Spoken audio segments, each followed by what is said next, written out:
Telepon langsung masuk ke kotak suara untuk ketiga kalinya dalam 2 hari. Dan saat itulah saya tahu ada sesuatu yang tidak beres. Arman selalu menjawab telepon saya. Bahkan saat dia sibuk. Bahkan saat istrinya yang sempurna, Rina, memutar bola matanya di latar belakang. Selalu. Jika Anda menonton video ini, silakan klik tombol subscribe dan beritahu saya dari mana Anda menonton. Menjadi seorang ibu itu punya keistimewaan. Kita punya indera keenam tentang anak-anak kita. Sebut saja intuisi, atau naluri seorang ibu. Tapi saat ada yang tidak beres, kita merasakannya sampai ke tulang. Dan saya sudah merasakannya selama berminggu-minggu. Nama saya Siti Rahayu. Usia saya 67 tahun. 3 bulan lalu, saya pikir kekhawatiran terbesar saya hanyalah memilih antara menanam mawar atau lavender di taman depan rumah. Semuanya dimulai dari panggilan telepon yang semakin jarang. Lalu, acara makan malam minggu yang terlewatkan mulai menjadi kebiasaan. Arman selalu rajin menghubungi saya, tapi setelah menikahi Rina dalam pernikahan yang begitu cepat di bulan April, semuanya berubah. Ibu, Rina pikir kita perlu membuat batasan yang lebih baik. Dia menjelaskan saat kami terakhir kali berbicara 2 minggu lalu. Suaranya terdengar berbeda, hampa. Seperti dia sedang membaca dari sebuah naskah. Kami sedang mencoba membangun tradisi keluarga sendiri. Batasan. Itulah yang dia sebut sebagai cara untuk mengusir saya dari kehidupan mereka sedikit demi sedikit. Saya mengambil telepon lagi dan menghubungi nomor kantor Arman. Suara resepsionis yang ceria membuat jantung saya berdebar kencang. PT Jaya Karya. Ini Wati. Halo. Ini Siti Rahayu, ibunda dari Arman. Apa dia ada? Ada jeda. Oh, Bu Siti, maaf. Tapi Arman sudah tidak masuk selama lebih dari seminggu. Kami pikir dia sedang cuti. Ruangan mulai terasa berputar. Arman tidak pernah mengambil cuti tanpa rencana. Dia orang yang teliti dan terorganisir. Persis seperti ayahnya. Apa dia menelepon? Meninggalkan pesan? Tidak, Bu. Sebenarnya, kami juga sudah mencoba menghubunginya. Ada tenggat waktu untuk proyek Surya Jaya yang akan segera datang. Saya berterima kasih kepada Wati dan menutup telepon. Tangan saya gemetar. Seminggu. Arman sudah tidak masuk kerja selama seminggu. Dan saya baru mengetahuinya sekarang. Ibu macam apa yang tidak tahu saat anaknya menghilang? Jawabannya sederhana. Ibu yang anaknya menikahi wanita yang menjadikan isolasi sebagai keahliannya. Rina Setiawati tampak sempurna saat Arman pertama kali membawanya pulang di bulan Januari. Cantik, santun, mempesona. Dia menanyakan semua hal tentang taman saya, memuji masakan saya, dan menatap Arman seolah dia adalah satu-satunya pria di dunia. Terlalu sempurna, bisik tetangga saya, Bu Joko. Setelah bertemu dengannya di pesta ulang tahun Arman. Gadis itu cuma berakting, bukan hidup. Tapi Arman begitu bahagia, begitu kasmaran, sehingga saya menyingkirkan keraguan saya. Ketika mereka mengumumkan pertunangan setelah baru 2 bulan berpacaran, saya menggigit lidah. Ketika Rina bersikeras untuk mengadakan pernikahan kecil dan intim hanya dengan keluarga inti, saya tersenyum dan setuju. Foto-foto pernikahan menunjukkan pengantin wanita yang bersinar dan pengantin pria yang tersenyum lebar. Tapi saya ingat bagaimana mata Rina memindai ruangan selama upacara. Menghitung, mengukur, seolah dia sudah merencanakan langkah selanjutnya. Sekarang, duduk di rumah saya yang kosong dengan panggilan tak terjawab dan ketakutan yang semakin besar, saya sadar Bu Joko benar. Rina hanya berakting. Pertanyaannya adalah, apa akhir dari pertunjukan ini? Telepon datang pada pukul 6.47 pagi di hari Selasa.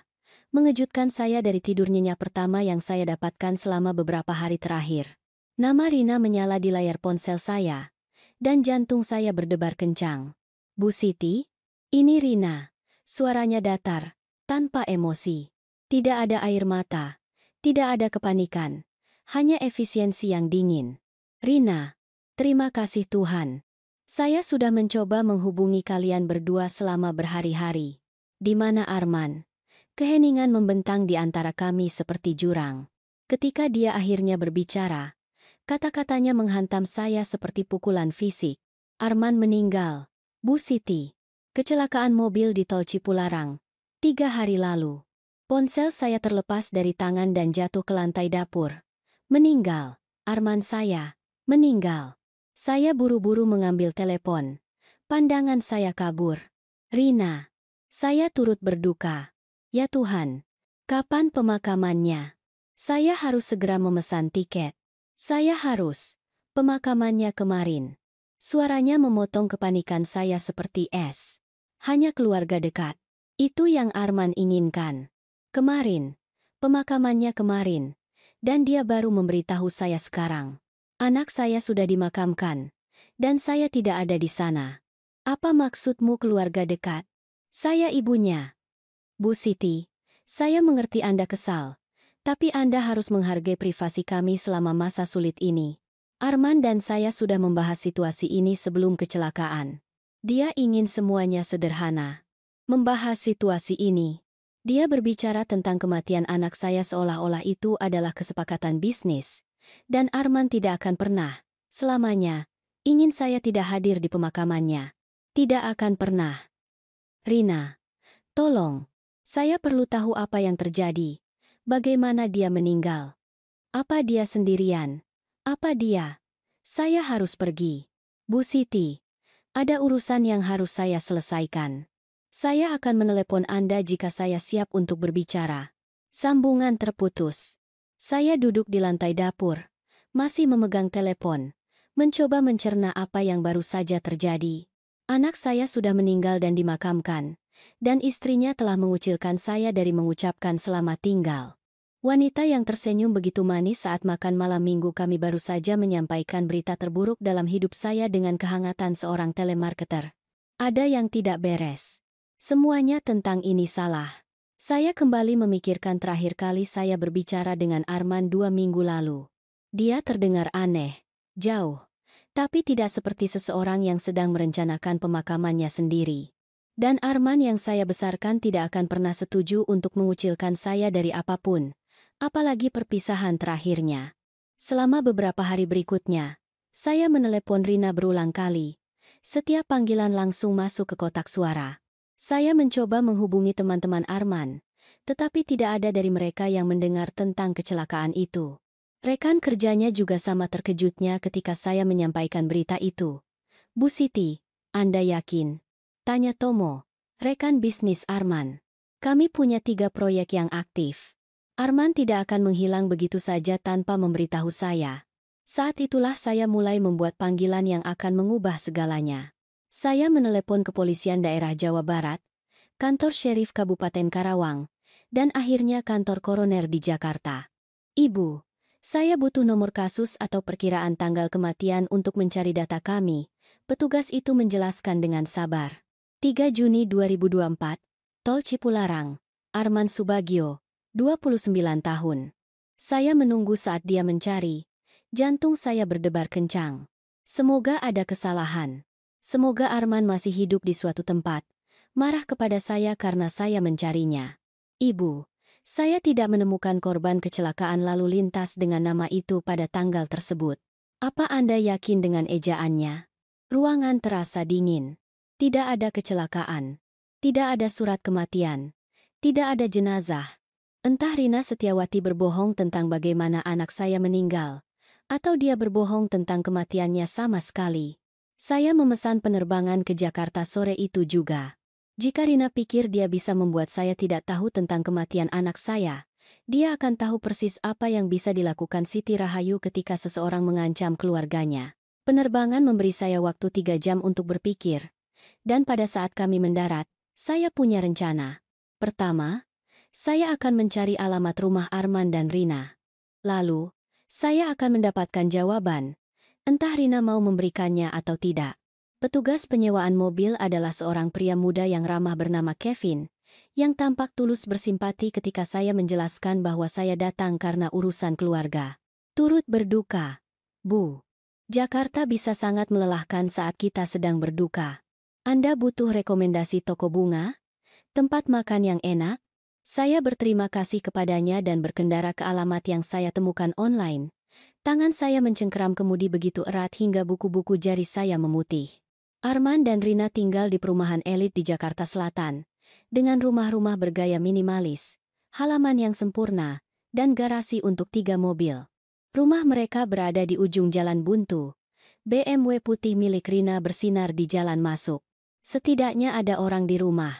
Saya memarkir mobil di seberang jalan dan duduk sejenak, mengumpulkan keberanian. Melalui jendela depan yang besar, saya bisa melihat gerakan di dalam. Seseorang ada di rumah, seseorang hidup, dan saya akan mencari tahu siapa orang itu. Bel pintu berbunyi dengan pleasant ketika saya menekannya. Langkah kaki mendekat, dan kemudian Rina membuka pintu, mengenakan gaun hitam dan kacamata hitam. Tidak ada air mata, tidak ada mata merah, tidak ada tanda-tanda duka. Dia tampak seperti berpakaian untuk janji makan siang, bukan berkabung untuk suaminya. Bu Siti. Suaranya tidak menunjukkan keterkejutan. Tidak ada sambutan hangat. Apa yang Anda lakukan di sini? Saya datang untuk melihat di mana anak saya tinggal, di mana dia meninggal, karena Anda pikir saya tidak pantas menghadiri pemakamannya. Rina melirik ke belakang bahu saya, memeriksa apakah ada orang yang memperhatikan. Anda tidak bisa begitu saja datang ke sini tanpa diundang. Saya masih memproses duka saya. Duka Anda. Anda terdengar seperti sedang membicarakan cuaca. Di mana Arman dimakamkan? Ada kilatan sesuatu melintas di wajahnya sebelum topeng itu kembali terpasang. Pemakaman Pondok Ranggon. Nah, jika Anda permisi, saya ingin melihat kamarnya, barang-barangnya. Saya ingin mengerti apa yang terjadi pada anak saya. Itu tidak mungkin. Saya sudah mendonasikan sebagian besar barang-barangnya. Terlalu menyakitkan untuk menyimpan kenangan. Mendonasi barang-barangnya? Arman baru meninggal kurang dari seminggu, dan dia sudah menghapus setiap jejaknya. Janda macam apa yang mendonasikan barang-barang suaminya sebelum bunga pemakaman layu? Rina, saya butuh Anda untuk memberitahu saya persis apa yang terjadi. Bagaimana Arman meninggal? Apa yang dia lakukan di Tol Cipularang? Mengapa saya tidak segera diberitahu? Dia mundur sedikit, dan saya melihat sekilas ruang tamu di belakangnya. Ruangan itu sangat bersih. Tidak ada satupun barang yang berantakan. Tidak ada bunga dari pemakaman. Tidak ada kartu ucapan duka. Tidak ada tanda-tanda bahwa seseorang baru saja meninggal di sini. Bu Siti, saya mengerti Anda sedang berjuang untuk menerima kenyataan. Tapi Arman sudah pergi. Terus-menerus mempertanyakan segalanya tidak akan mengembalikannya. Tunjukkan surat kematiannya. Kata-kata itu menggantung di antara kami seperti tantangan. Ketenangan Rina goyah sejenak. Tapi itu sudah cukup. Saya tidak harus menunjukkan apapun kepada Anda. Anda bukan ahli waris. Bukan ahli waris? Saya sudah menjadi kontak darurat Arman selama 29 tahun. Penerima asuransinya. Kuasa medisnya. Segalanya. Kecuali seseorang telah mengubah semua itu baru-baru ini. Kapan Arman mengubah kontak daruratnya? Rina. Rahangnya mengeras. Setelah kami menikah.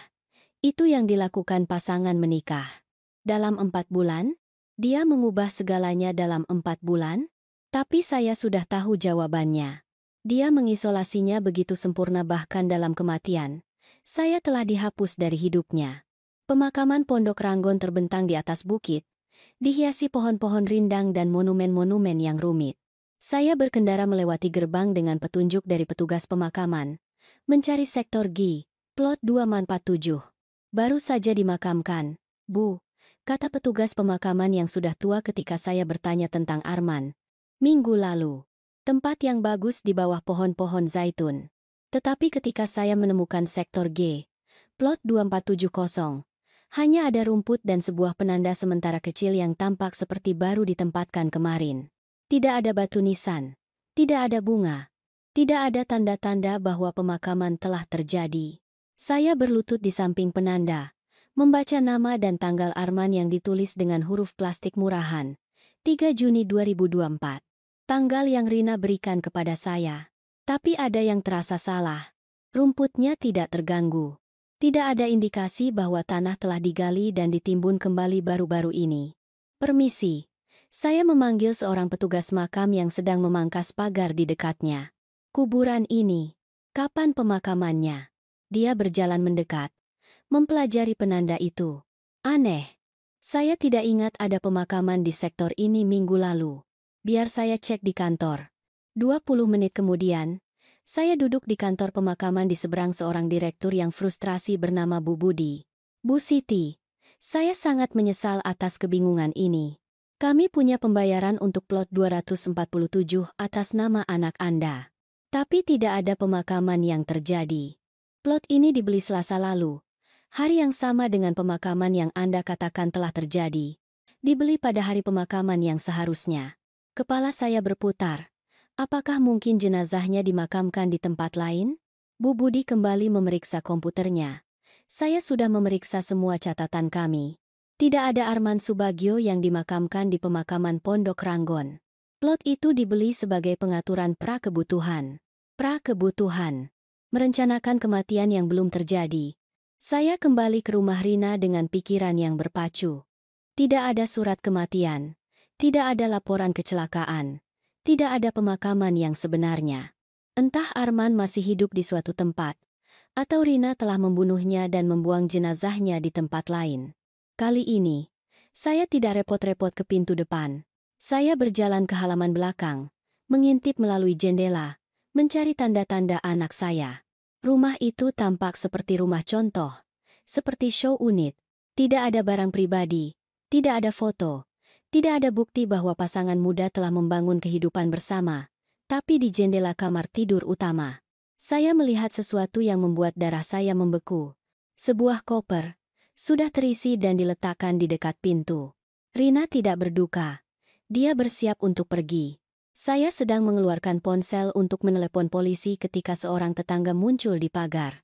"Permisi, Anda mencari seseorang?" Wanita itu mungkin berusia sekitar 60. Dengan mata yang ramah dan ekspresi penasaran. Saya memutuskan untuk mengambil kesempatan. "Saya Siti Rahayu, ibunya Arman." Saya mencoba mengerti apa yang terjadi pada anak saya. Wajahnya langsung berubah.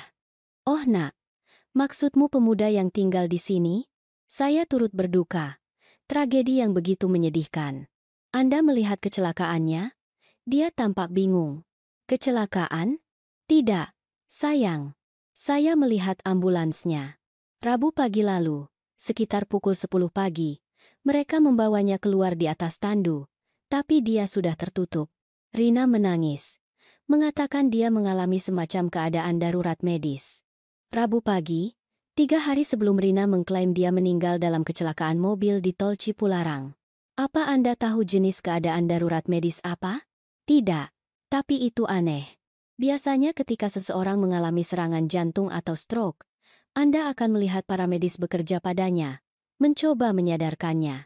Ini berbeda. Mereka hanya memuatnya dan pergi. Saya berterima kasih kepadanya dan berjalan kembali ke mobil saya. Tangan saya gemetar. Arman tidak meninggal dalam kecelakaan mobil. Dia meninggal di rumah. Dan Rina menunggu 3 hari untuk melaporkannya. 3 hari untuk menyusun ceritanya. Membeli plot pemakaman, merencanakan langkah selanjutnya. Apapun yang terjadi pada anak saya, Rina tahu persis bagaimana dia meninggal, dan dia berencana untuk menghilang sebelum orang lain mulai bertanya. Saya menghabiskan malam itu di sebuah kamar hotel, menelepon dan membuat catatan. Jika Rina pikir dia bisa membunuh anak saya dan pergi begitu saja, dia akan segera menemukan bahwa ibunya tidak punya niat untuk membiarkan itu terjadi. Pertama, saya menelepon setiap rumah sakit di Jakarta, bertanya tentang pasien bernama Arman Subagio yang dirawat atau diobati dalam 2 minggu terakhir. Tidak ada. Tidak ada kunjungan ke UGD. Tidak ada catatan medis. Tidak ada catatan bahwa dia pernah ada. Kemudian saya menelepon saluran non-darurat kepolisian dan menjelaskan kekhawatiran saya kepada seorang detektif bernama Syaiful. "Ibu, saya mengerti frustrasi Anda. Tapi tanpa jenazah atau bukti kejahatan, tidak banyak yang bisa kami lakukan. Mungkin anak Anda dan istrinya sedang punya masalah rumah tangga. Terkadang orang menghilang ketika mereka butuh waktu sendiri." "Detektif, tidak ada surat kematian, tidak ada laporan kecelakaan, dan pemakaman tidak memiliki catatan pemakaman. Entah anak saya masih hidup dan ditahan di luar kehendaknya, atau seseorang membunuhnya dan menutupinya." Saya bisa mendengar keraguan dalam suaranya. "Apa Anda sudah mempertimbangkan bahwa mungkin menantu Anda melindungi privasi anak Anda? Terkadang keluarga lebih suka menangani masalah secara diam-diam." Setelah menutup telepon dengan frustrasi, saya memutuskan untuk mengambil tindakan sendiri. Jika polisi tidak mau mendengarkan, saya harus membuat kasus sendiri. Saya kembali ke lingkungan rumah Rina dan parkir di tempat saya bisa mengawasi rumah itu. Rencana saya sederhana. Mengikutinya saat dia pergi, melihat kemana dia pergi, mendokumentasikan semuanya. Jika dia berencana untuk menghilang, saya ingin tahu kapan dan kemana. Sekitar siang, Rina keluar dari rumah sambil membawa koper yang saya lihat di jendela kamar tidur. Dia memuatnya ke dalam BMW-nya dan pergi, terus-menerus memeriksa kaca spionnya seperti seseorang yang tahu dia sedang diawasi. Saya mengikuti dari jauh. Jantung saya berdebar kencang karena gugup dan adrenalin. Rina berkendara ke sebuah fasilitas penyimpanan bernama Secure Space di pinggir kota. Dia menggunakan kartu kunci untuk memasuki fasilitas itu dan menghilang di dalam unit 247, nomor yang sama dengan plot pemakaman Arman. Itu tidak mungkin kebetulan. Saya memarkir mobil di seberang jalan dan menunggu. 30 menit kemudian, Rina muncul tanpa membawa apa-apa dan berkendara ke sebuah bank. 30 menit lagi, dan dia kembali ke mobilnya, menuju bandara. Bandara Soekarno-Hatta, Terminal 1. Saya mengikutinya ke dalam terminal, menjaga jarak saat dia check-in di konter Garuda Indonesia. Ketika dia menuju keamanan, saya mendekati petugas tiket. Permisi, saya pikir wanita yang baru saja check-in menjatuhkan sesuatu. Saya menunjuk ke arah Rina, yang sekarang berada di antrean keamanan. Bisakah Anda beritahu saya dia naik penerbangan apa agar saya bisa mengejarnya? Petugas muda itu memeriksa komputernya. Penumpang itu berada di penerbangan GA847 ke Surabaya. Berangkat pukul 16.15, Surabaya. Kota saya. Rina menuju ke kota asal saya, dan saya tidak tahu mengapa. Tapi saya tidak akan membiarkannya sampai di sana lebih dulu. Saya membeli tiket di penerbangan yang sama dan menelepon Detektif Syaiful dari pintu keberangkatan. Detektif, saya butuh Anda untuk memeriksa unit penyimpanan di Secure Space. Unit 247.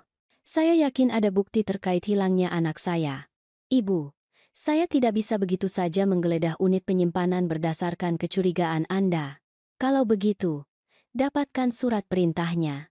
Saya beritahu Anda, Rina Setiawati membunuh anak saya dan dia akan menghilang.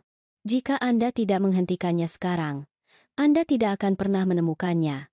Saat saya menaiki pesawat di belakang Rina, menundukkan kepala dan berharap dia tidak mengenali saya menyadari bahwa kehidupan tenang saya sebagai pensiunan pustakawan sudah berakhir.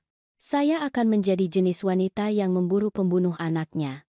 Rina Setiawati tidak ada di penerbangan ke Surabaya. Saya sudah membeli tiket, menunggu di pintu keberangkatan, melihat setiap penumpang naik, tapi entah bagaimana dia menghilang di antara pos pemeriksaan keamanan dan pintu keberangkatan. Entah dia melihat saya mengikutinya atau dia tidak pernah bermaksud naik pesawat itu sama sekali. Saya sedang duduk di Bandara Surabaya pada pukul 11 malam, kelelahan dan merasa kalah, ketika ponsel saya berdering. Detektif Syaiful. Bu Siti, kami mendapatkan surat perintah untuk unit penyimpanan itu. Anda harus kembali ke Jakarta segera. Apa yang Anda temukan? Pokoknya kembali ke sini. Malam ini. Penerbangan berikutnya ke Jakarta tidak sampai pukul 6 pagi. Memberi saya 5 jam untuk mondar-mandir di rumah kosong dan membayangkan setiap kemungkinan yang mengerikan. Pada saat saya mendarat di Jakarta, saya sudah meyakinkan diri sendiri bahwa mereka telah menemukan jenazah Arman di unit penyimpanan itu. Detektif Syaiful menemui saya di kantor polisi. Ekspresinya muram. Bu Siti, saya berutang maaf kepada Anda. Kami menemukan beberapa bukti yang sangat mengganggu di unit 247. Dia menuntun saya ke ruang konferensi di mana kotak-kotak bukti diletakkan di atas meja panjang. Foto-foto, dokumen, barang-barang pribadi yang membuat darah saya membeku. Ini barang-barang Arman, bisik saya. Mengenali jam tangannya, dompetnya, cincin kuliahnya. Ya, tapi itu bukan penemuan yang paling mengkhawatirkan. Lihat ini. Syaiful menunjukkan kepada saya sebuah folder berisi dokumen, surat nikah, surat kematian, polis asuransi jiwa, semuanya dengan nama yang berbeda, semuanya untuk pria yang berbeda, tapi semuanya dengan wanita yang sama tercantum sebagai pasangan yang selamat. Rina Setiawati, Rina Lestari, Rina Kim, Rina Morrison.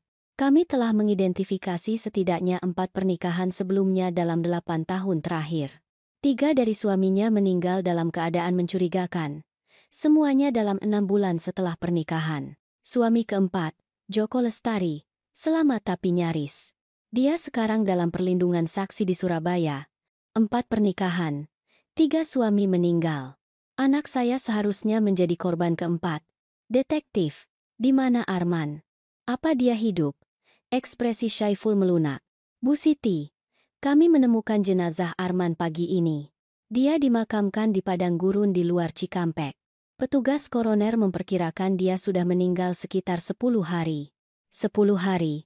Arman sudah meninggal 10 hari sementara saya menelepon ponselnya. Khawatir tentang makan malam yang terlewatkan, membuat rencana untuk mengunjunginya. Bagaimana dia meninggal? Keracunan. Tepatnya ricin.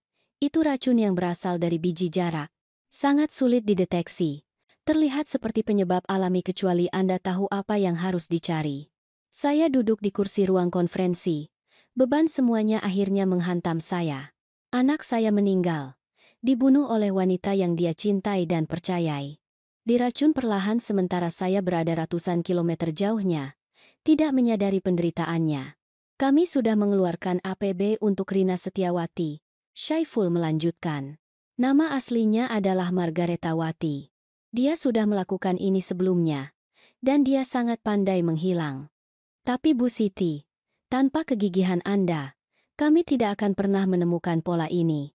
Anda menyelamatkan korban potensial lainnya. Tapi saya tidak menyelamatkan Arman. Saya gagal melindungi anak saya saat dia paling membutuhkan saya. Detektif, sudah berapa lama dia meracuninya? Berdasarkan bukti medis dan kesaksian tetangga tentang ambulans, mungkin beberapa minggu. Keracunan ricin itu lambat, bertahap. Korban semakin sakit dan semakin sakit.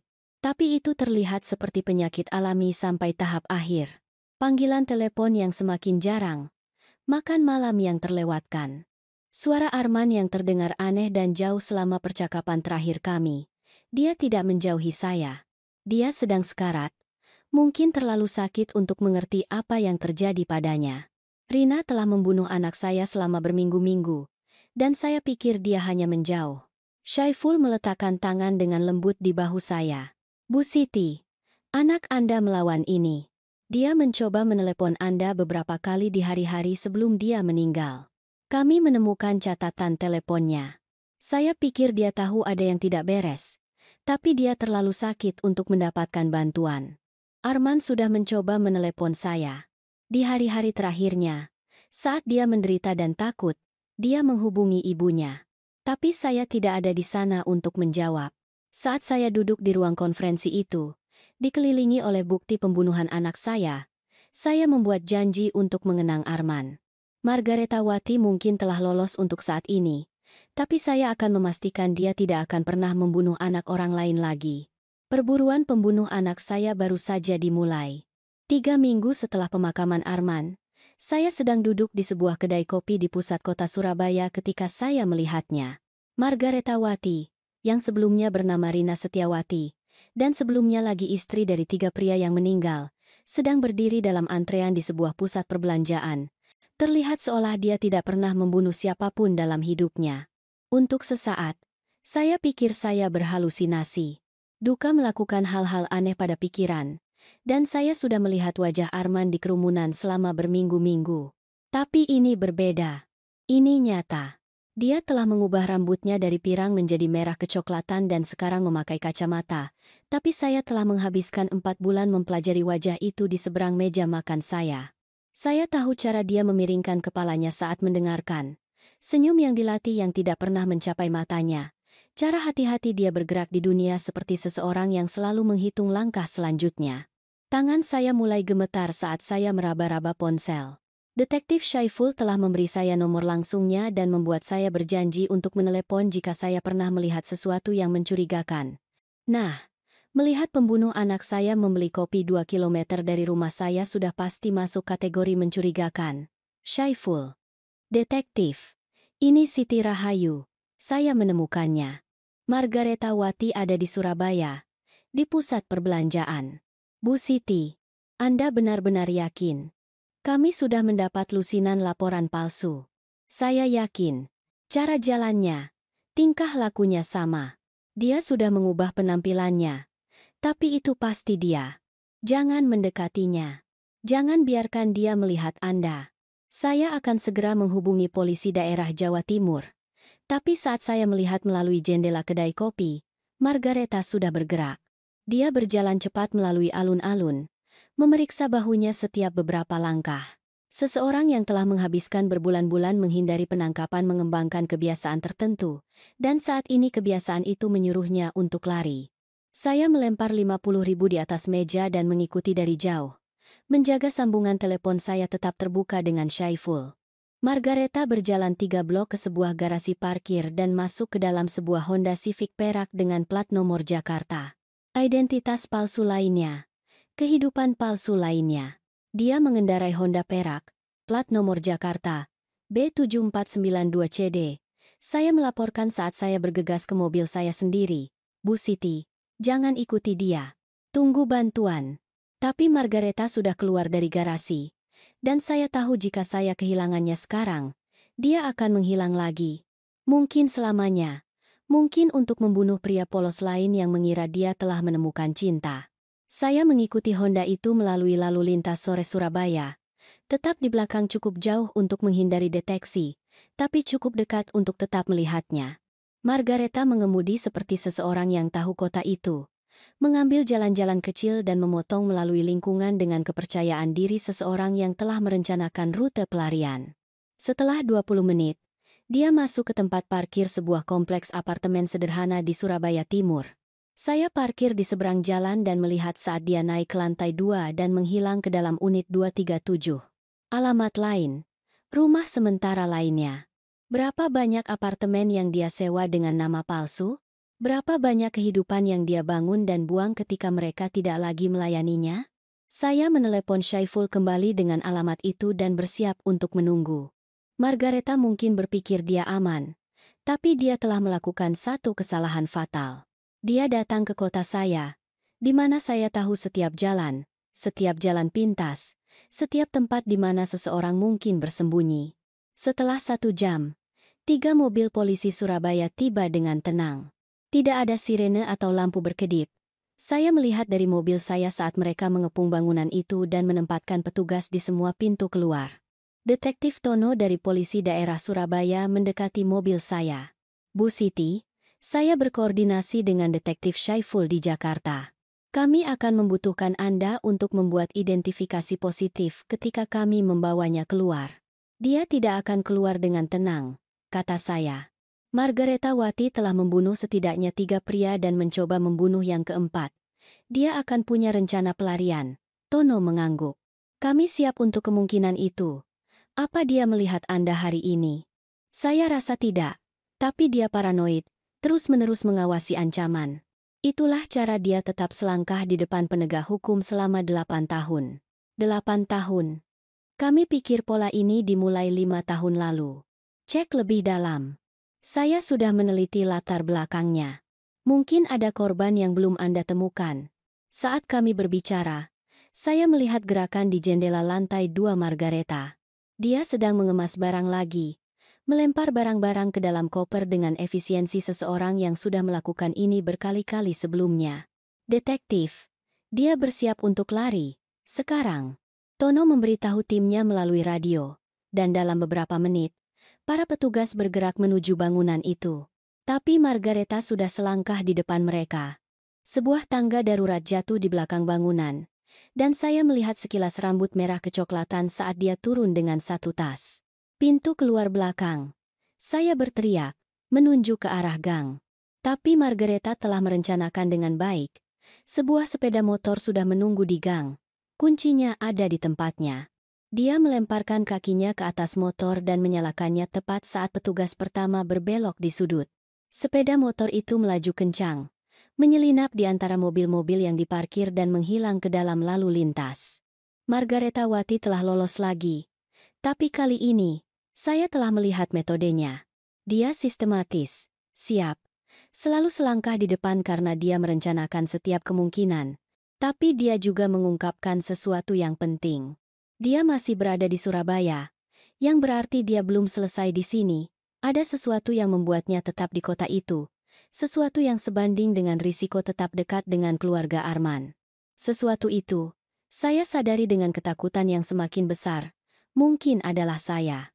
Jawabannya datang pada pukul 3 pagi, ketika alarm rumah saya mulai berteriak. Saya sudah berbaring terjaga sejak penangkapan yang gagal itu. Pikiran saya dipenuhi dengan pertanyaan tentang mengapa Margareta berisiko tinggal di Surabaya. Sekarang, saat saya meraih ponsel untuk menelepon 110, saya mengerti. Dia tidak lagi lari. Dia sedang berburu.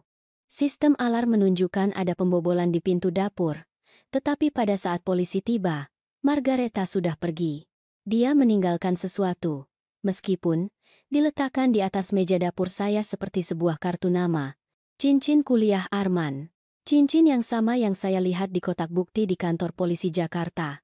Cincin yang telah dimakamkan bersama anak saya hanya 3 minggu lalu. Dia menggali kuburannya. Bisik saya kepada petugas Andre saat dia memotret tempat kejadian. Dia kembali ke Jakarta dan menggali kuburan anak saya. Implikasinya menghantam saya seperti pukulan fisik. Margareta tidak hanya membunuh Arman. Dia telah menodai tempat peristirahatan terakhirnya untuk mengirim saya pesan. Ini bukan kekerasan acak atau kejahatan oportunis. Ini pribadi. Andre tampak muram saat dia memasukkan cincin itu ke dalam tas bukti. Bu Siti, Anda tidak bisa tinggal di sini malam ini. Apa Anda punya tempat yang aman untuk pergi? Saya hampir tertawa. Aman? Pembunuh anak saya baru saja membobol rumah saya untuk meninggalkan saya sebuah piala dari jasadnya. Tidak ada tempat yang aman lagi. Tapi saya punya ide. Tetangga saya, Bu Joko, telah menjadi nenek kehormatan Arman sejak dia berusia 5 tahun. Rumahnya berbagi pagar halaman belakang dengan rumah saya. Dan yang lebih penting, Bu Joko adalah pensiunan perawat tentara yang menyimpan senapan di dekat pintu depannya dan tidak takut untuk menggunakannya. Bu Joko, ini Siti. Saya perlu meminta bantuan besar. 2 jam kemudian, saya sedang duduk di dapur Bu Joko sementara dia membuat teh dan mencoba mencerna semua yang saya ceritakan tentang pembunuhan Arman. Wanita itu punya nyali, kata Bu Joko. Suaranya tajam dengan kemarahan. Datang ke lingkungan kita. Mengancam Anda di rumah Anda sendiri. Dia salah pilih ibu untuk diajak berurusan. Bu Joko berusia 73 tahun. Telah bertahan dari 3 misi sebagai perawat tempur, dan telah membesarkan 4 anak sebagai ibu tunggal setelah suaminya meninggal muda. Jika ada orang yang bisa membantu saya menghadapi Margareta Wati, itu adalah Bu Joko. Apa yang Anda butuhkan dari saya? Dia bertanya. Saya butuh Anda untuk membantu saya menangkapnya. Polisi memang bagus, tapi mereka berpikir seperti penegak hukum. Margareta bukan kriminal biasa. Dia adalah predator yang telah menyempurnakan metodenya selama bertahun-tahun. Kita perlu berpikir seperti dia berpikir. Bu Joko menuangkan teh kami dan duduk di seberang saya. Ceritakan tentang polanya. Bagaimana dia memilih korbannya. Saya mengeluarkan folder penelitian yang telah saya kumpulkan selama 3 minggu terakhir. Pria yang lebih tua, stabil secara finansial, baru saja bercerai atau menduda. Pria yang rentan terhadap perhatian dari wanita muda yang cantik. Dia mempelajarinya terlebih dahulu, mempelajari rutinitas mereka, kelemahan mereka, dan kemudian dia menjadi persis seperti apa yang mereka butuhkan. Duda yang berduka mendapatkan teman yang simpatik. Pengusaha yang bercerai mendapatkan pacar yang mengagumi yang berpikir dia brilian. Dia mencerminkan keinginan mereka sampai mereka benar-benar bergantung padanya. Bu Joko mempelajari foto-foto korban Margareta sebelumnya. Pria-pria ini semua terlihat mirip. Kisaran usia yang sama, kelas sosial yang sama. Dia punya tipe. Itulah yang saya pikirkan. Margareta datang ke Surabaya karena suatu alasan. Dia tidak hanya bersembunyi di sini, dia sedang berburu. Ada korban lain di suatu tempat di kota. Seseorang yang cocok dengan polanya. Kami menghabiskan 1 jam berikutnya untuk memeriksa berita duka, catatan perceraian, dan profil media sosial lokal.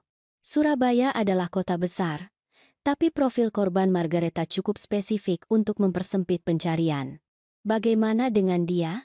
Bu Joko menunjuk ke sebuah artikel koran tentang seorang pemilik bisnis lokal bernama Budi Santoso, 58, yang istrinya meninggal karena kanker 6 bulan lalu. Artikel itu menyebutkan bisnis impornya yang sukses dan perjuangannya dengan duka. Lihat ini, kata saya, menemukan profil media sosial Budi. Dia telah memposting tentang kesepian, tentang betapa sulitnya untuk memulai kembali, dan dia mendapatkan komentar simpatik dari seseorang bernama Dewi Lestari. Dewi Lestari, identitas palsu lainnya. Persona lain yang dibuat dengan hati-hati yang dirancang untuk memancing pria yang sedang berduka. Bu Joko, saya pikir kita menemukannya, dan saya pikir kita baru saja menemukan cara untuk menangkap Margaretha Wati. Rencananya sederhana. Saya akan memperingatkan Budi tentang wanita yang mungkin sudah merayap masuk ke dalam hidupnya. Tapi alih-alih membuatnya takut pergi, kami akan menggunakan kerjasamanya untuk memasang jebakan. Margaretha telah membuat ini pribadi ketika dia membobol rumah saya. Sekarang saatnya untuk membalikkan keadaan. Siti, kata Bu Joko saat kami menyelesaikan rencana kami, Anda menyadari ini berbahaya. Jika Margaretha tahu apa yang kita lakukan, dia juga akan mencoba membunuh saya. Tapi Bu Joko, saya tidak bisa hidup sisa hidup saya sambil melihat ke belakang, bertanya-tanya kapan dia akan menyerang lagi. Dan saya tidak bisa membiarkannya menghancurkan keluarga lain seperti dia menghancurkan keluarga saya. Bu Joko tersenyum masam. Bagus, karena saya juga tidak akan membiarkan Anda melakukan ini sendirian. Budi Santoso persis seperti pria yang Margaretha Wati mangsanya. Sukses, kesepian, dan putus asa untuk percaya bahwa cinta bisa menyembuhkan hatinya yang hancur. Ketika Bu Joko dan saya mendekatinya di bisnis impornya keesokan paginya, dia awalnya mengira kami adalah pelanggan. Tapi ketika saya menjelaskan siapa saya dan mengapa kami datang, wajahnya menjadi pucat. Anda mengatakan bahwa Dewi adalah seorang pembunuh? Itu tidak mungkin. Dia telah membantu saya melewati masa terburuk dalam hidup saya. Saya menunjukkan kepadanya foto-foto korban Margaretha sebelumnya, garis waktu pernikahannya dan pembunuhan, bukti yang telah dibangun selama 8 tahun. Pak Budi, sudah berapa lama Anda mengenal Dewi? 6 minggu. Kami bertemu di kelompok dukungan duka. Dia kehilangan suaminya dalam kecelakaan mobil. Sama seperti istri saya meninggal karena kanker. Kami mengerti penderitaan satu sama lain. Margaretha klasik. Selalu menjadi korban yang sempurna. Selalu wanita yang terluka yang membutuhkan perlindungan dan kenyamanan. Apa dia sudah pindah ke rumah Anda? Budi bergerak tidak nyaman. Dia sudah menginap beberapa malam dalam seminggu. Apartemennya punya masalah dengan pipa air. Apa dia sudah menyarankan pernikahan? Berbicara tentang menggabungkan hidup Anda, keuangan Anda. Ya, tapi itu wajar ketika dua orang peduli satu sama lain. Bu Joko mencondongkan tubuh ke depan. Pak Budi, wanita ini telah membunuh setidaknya 3 suami demi uang asuransi jiwa mereka. Anda tidak jatuh cinta. Anda sedang diatur untuk dibunuh. Wajahnya memucat. Apa yang Anda inginkan dari saya? Kami ingin Anda membantu kami menangkapnya, kata saya. Lanjutkan hubungan. Tapi hati-hati dengan apa yang Anda makan atau minum. Kenakan alat perekam ketika Anda bersamanya. Bantu kami mengumpulkan bukti. Anda ingin saya menggunakan diri saya sebagai umpan? Wanita ini seorang pembunuh. Pak Budi, kata Bu Joko dengan lembut. Jika Anda tidak membantu kami menghentikannya, dia akan membunuh Anda. Setidaknya dengan cara ini, Anda punya kesempatan. Butuh waktu 3 jam diskusi. Tapi akhirnya Budi setuju untuk bekerja sama. Detektif Tono menyediakan peralatan rekaman dan pelatihan tentang cara mengarahkan percakapan ke topik yang mungkin mengkriminalisasi Margaretha. Rencananya adalah Budi akan melamar pernikahan dan menyarankan pernikahan cepat, sesuatu yang akan memaksa Margaretha untuk mempercepat garis waktunya.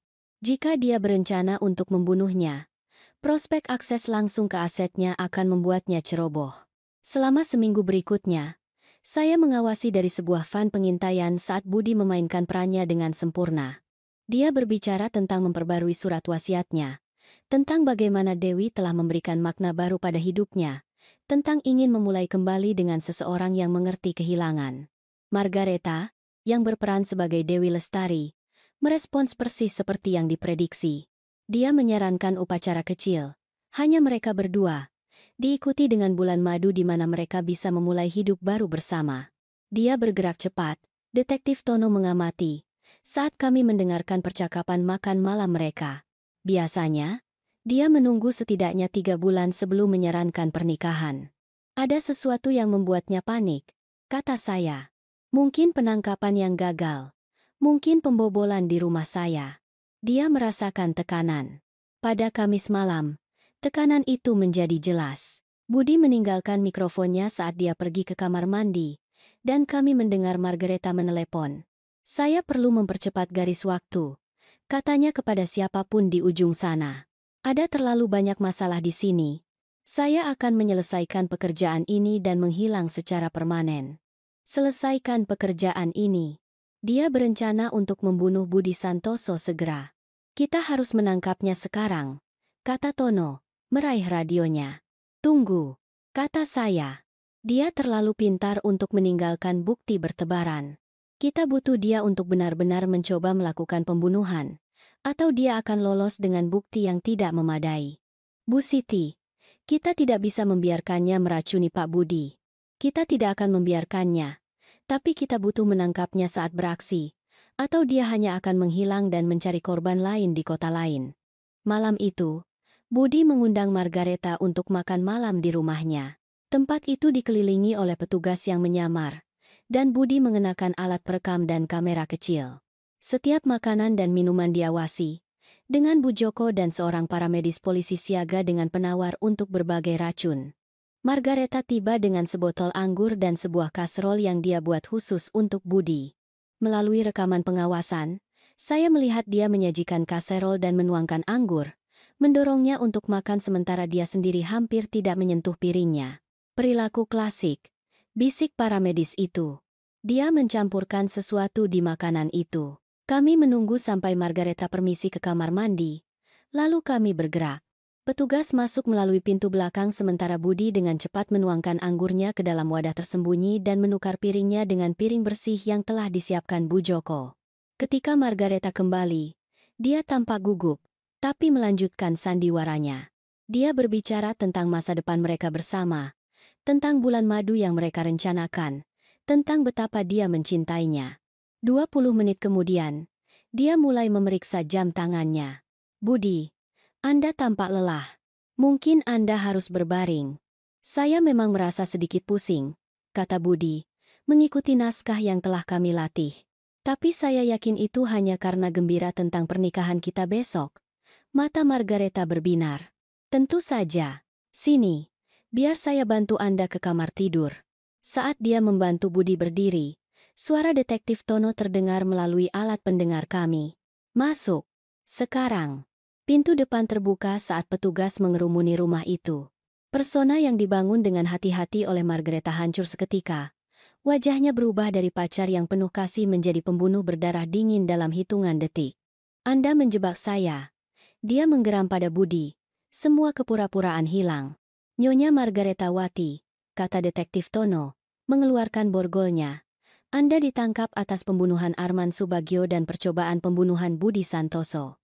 Saat mereka membawanya pergi, Margareta melihat saya berdiri di dekat van pengintaian. Untuk sesaat, mata kami bertemu, dan saya melihat sesuatu yang belum pernah saya lihat sebelumnya dalam ekspresi terkontrolnya. Ketakutan. Pelajaran moral. Pengadilan Margareta Wati berlangsung selama 6 minggu dan mengungkapkan pola pembunuhan yang membentang kembali 12 tahun, bukan 8. Dia telah membunuh pria-pria kesepian sejak dia berusia 19 tahun, menyempurnakan metodenya dengan setiap korban. Saya menghadiri setiap hari kesaksian, duduk di barisan depan di mana Margareta tidak bisa menghindari melihat saya. Itu terasa seperti hal kecil, tapi saya ingin dia tahu bahwa ibunya Arman sedang menonton, bahwa seseorang ada di sana untuk berbicara mewakili semua pria yang dia bunuh. Penuntutan membangun kasus mereka secara sistematis. Bukti DNA dari unit penyimpanan, kesaksian dari Joko Lestari, suami yang selamat, catatan keuangan yang menunjukkan pola pernikahan cepat dan pembayaran asuransi yang besar. Buktinya luar biasa.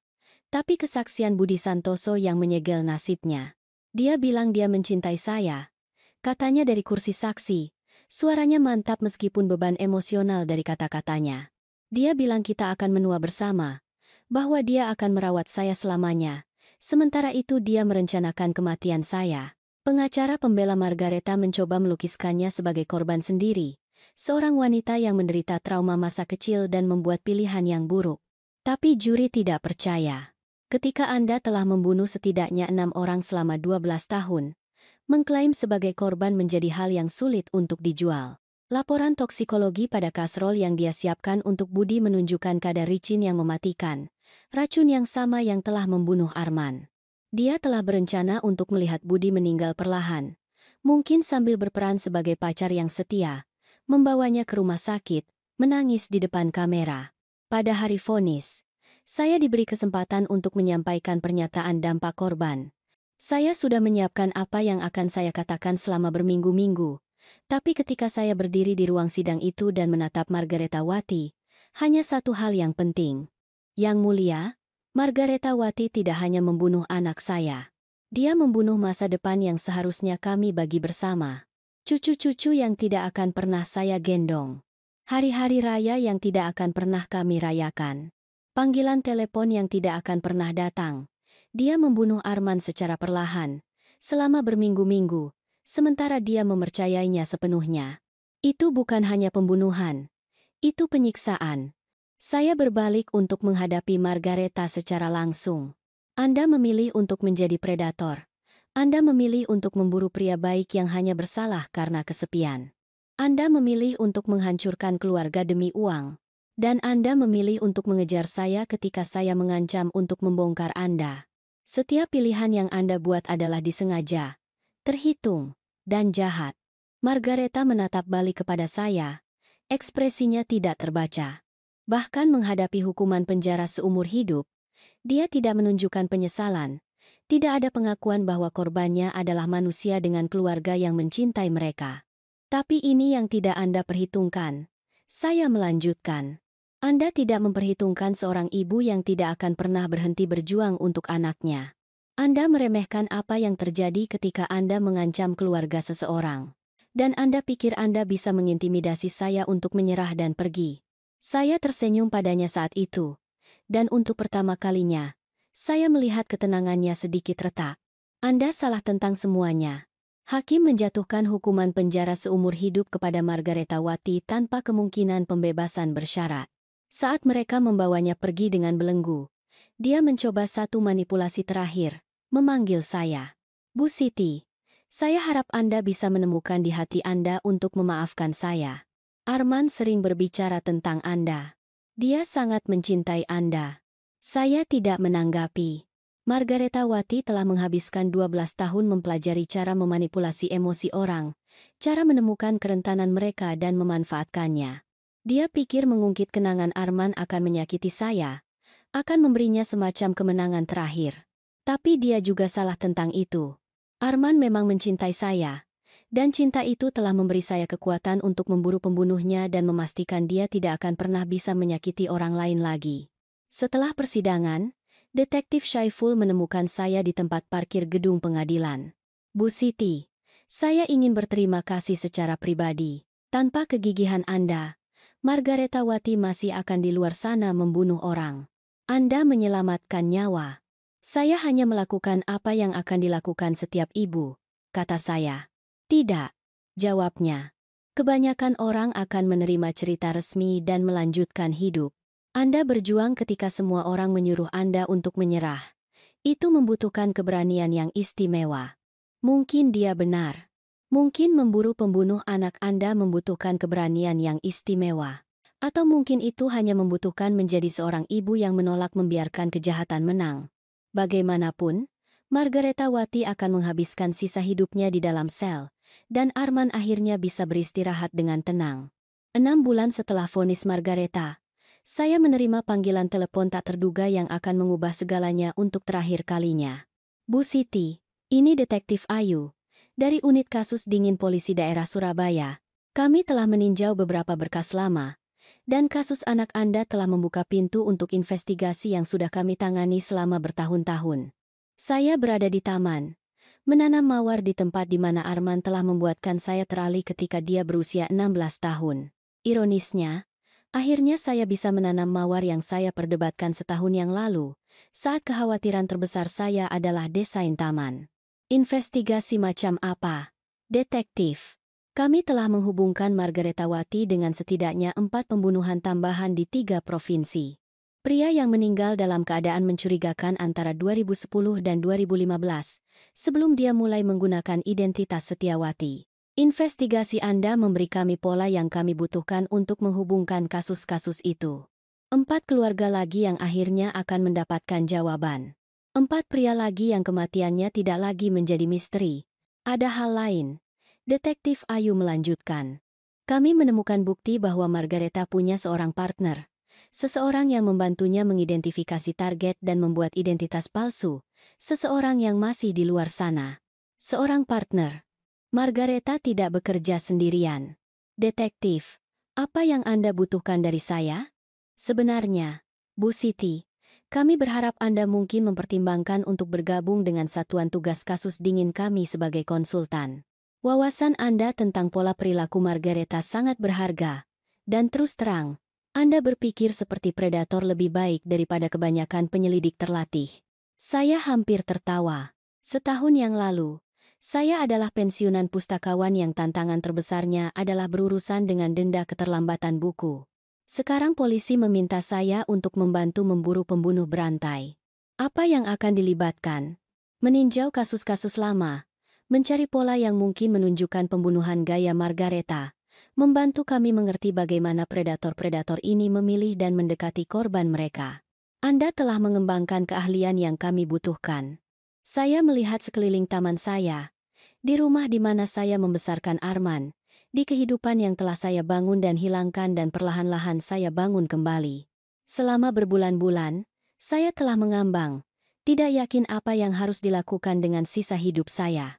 Arman sudah pergi, Margareta di penjara, dan saya berusia 67 tahun tanpa tujuan yang jelas. Tapi ini terasa benar. Menggunakan apa yang telah saya pelajari dari kehilangan dia untuk membantu keluarga lain, untuk mencegah ibu lain kehilangan anak mereka kepada predator seperti Margaretawati. Detektif, kapan saya bisa mulai? 3 minggu kemudian, saya sedang duduk di ruang konferensi kasus dingin polisi daerah Surabaya, dikelilingi oleh berkas-berkas dan papan bukti dan foto-foto korban yang pantas mendapatkan keadilan. Gelar resmi saya adalah advokat korban dan konsultan perilaku. Tapi sebenarnya, saya melakukan apa yang selalu saya lakukan terbaik, memperhatikan detail yang orang lain lewatkan. Kasus pertama yang mereka berikan kepada saya adalah kematian tahun 2013 di Solo.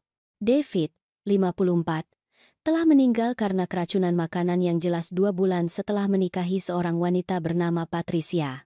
Kematian itu telah diputuskan sebagai kecelakaan, tapi ada sesuatu tentang garis waktunya yang mengganggu penyelidik asli.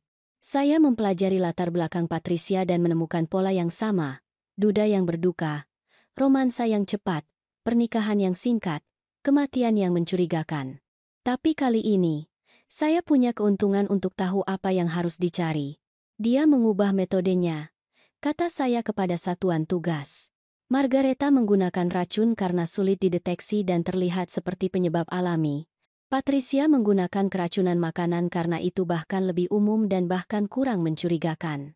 Kami membuka kembali kasus David dan menemukan jejak bakteri Salmonella yang sengaja dibudidayakan dan terkonsentrasi. Patricia telah membunuh suaminya dengan makanan yang terkontaminasi, membuatnya terlihat seperti kecelakaan tragis. Bagian terbaiknya, Patricia masih hidup, masih berburu, masih menggunakan identitas yang sama yang dia gunakan untuk membunuh David. Kami menemukannya di Yogyakarta. 6 minggu dalam hubungan dengan seorang pengusaha yang baru saja bercerai bernama Firman. Kali ini, kami bergerak cepat. Tidak ada pengawasan. Tidak ada operasi penyamaran yang rumit. Kami menangkap Patricia sebelum dia bisa meracuni Firman. Dan ketika kami menggeledah apartemennya, kami menemukan bukti yang menghubungkannya dengan 3 kematian mencurigakan lainnya. Firman mengirim saya kartu ucapan terima kasih setelah penangkapan. Anda menyelamatkan hidup saya, dia menulis. Saya benar-benar tertipu olehnya. Terima kasih karena melihat apa yang Saat itulah saya akhirnya mengerti apa yang seharusnya saya lakukan dengan sisa hidup saya. Kematian Arman tidak masuk akal, tragis, menghancurkan. Tapi jika saya bisa menggunakan apa yang telah saya pelajari dari kehilangannya untuk menyelamatkan anak-anak orang lain, maka mungkin sesuatu yang baik bisa datang dari semua rasa sakit itu. Selama setahun berikutnya, satuan tugas kami memecahkan 8 kasus lama dan mencegah setidaknya 3 pembunuhan. Kami mengembangkan basis data pola perilaku yang membantu penyelidik di seluruh negeri mengidentifikasi pembunuh janda hitam potensial sebelum mereka bisa menyelesaikan pekerjaan mematikan mereka.